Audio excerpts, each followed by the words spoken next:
Ladies and gentlemen, we have one of the leading names when we look at architecture and engineering design. We have with us none other than Dikshu Kukreja, Honorary Consul General of the Republic of Albania and Managing Principal, C P Kukreja Architects. What a delight indeed to have you here with us, sir. Can we have a louder round of applause, everyone? Please help me welcome on stage none other than Dikshu Kukreja.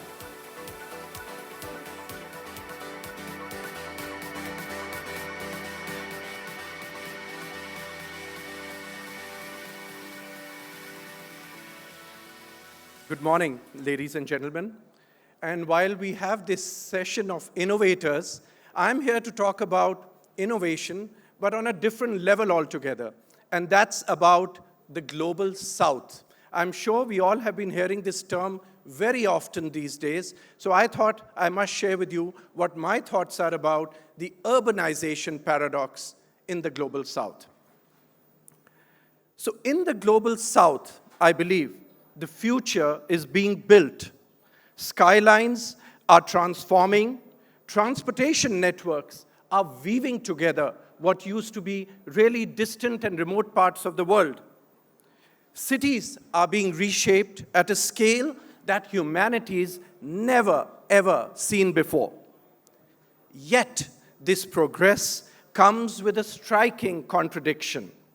While landmark mega projects rise as symbols of ambition and prosperity, sprawling slums sit right beside them. Wealth is certainly accumulating, and with summits like the Global Business Summit, they keep on going on and on. But this wealth is coming at a cost. It's coming next to deep poverty. This, I believe, is the paradox of urbanization. A future that is both thriving and yet deeply divided. Let's look at the scale of urbanization and why this matters. By 2050, that's right, just in 2.5 decades, we will have nearly 2.5 billion new urban dwellers. And can you believe this? That 90% of that 2.5 billion is going to come in the global south. Let's put these numbers into some kind of perspective. We are talking about, in the next 2.5 decades, ladies and gentlemen, 40 new New York cities coming up. This is the fastest urban transformation in history. But are these cities equipped to handle this massive growth? Right now, the answer is no. Because while our cities are expanding, our infrastructure across the globe is not being able to keep up. When cities grow without planning, they don't just expand, they actually fragment. Gaps emerge. Gaps emerge in housing, in transportation, in sanitation, and many more. And in these gaps, vulnerability takes root. Take Mexico City, for example. The city is literally sinking by 50 centimeters a year because of the unregulated groundwater extraction that's taking place there. Or let's take another example of Nairobi, Kenya's capital city, where 60% of the population living in informal settlements. While, on the other hand, the commercial real estate in Kenya, in Nairobi, is soaring. Nowhere is this vulnerability more visible than in the face of climate change. Flooding in Indonesia, deadly heat waves in Pakistan, typhoons in West Bengal, climate change is no more an abstract threat. It is at our doorstep, and it is hitting the poorest the hardest. The paradox further deepens. Those who contribute the least to climate change are paying the highest price. Yet, believe it, even in the harshest of these conditions, people always find ways to innovate. They know how to survive. One such example we see in our cities are informal settlements. And these are often dismissed as a failure of urban planning. But what if I told you that these slums these informal settlements are actually economic powerhouses. We all know about Dharavi in Mumbai. Would you believe that it generates over $1 billion?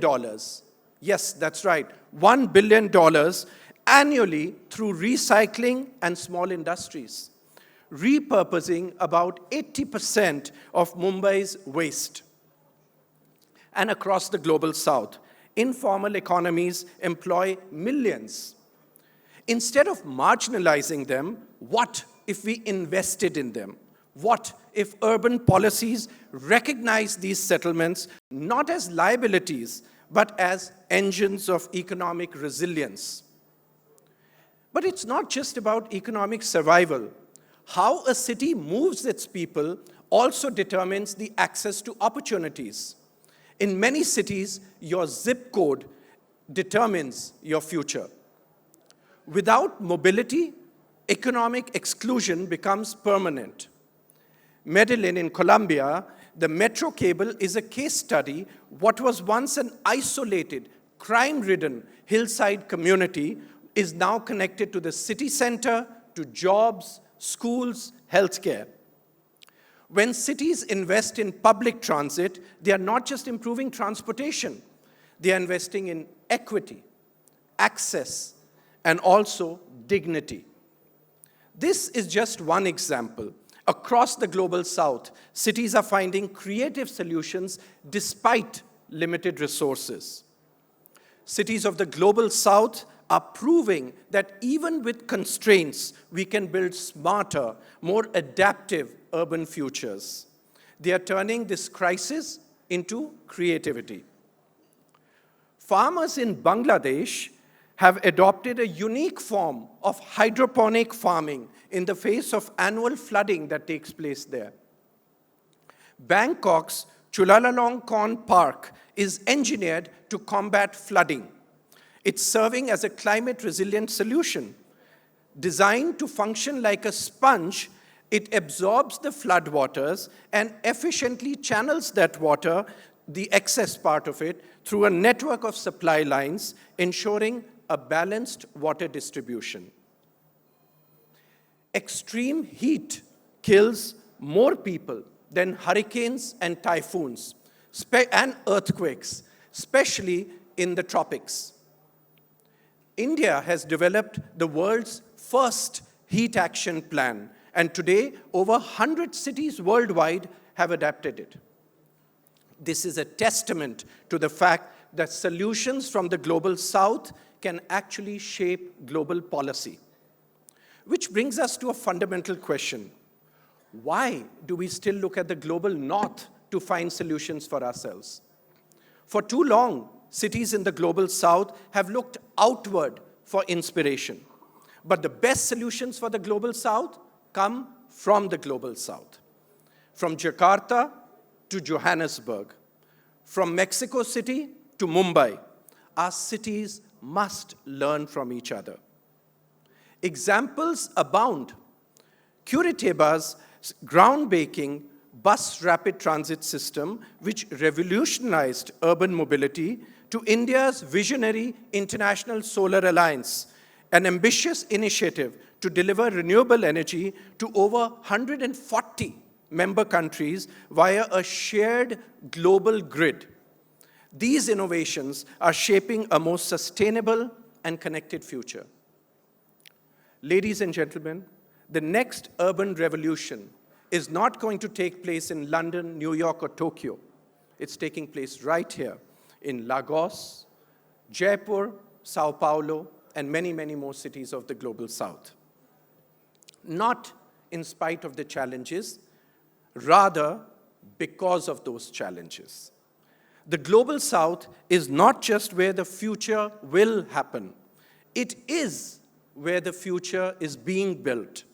We are not just catching up, we are leading the way. And as we rewrite the narrative of urban experiences, urban innovations, one thing is clear: the future of cities is being built here, right now, by those who dare to reimagine what is actually possible. Thank you very much.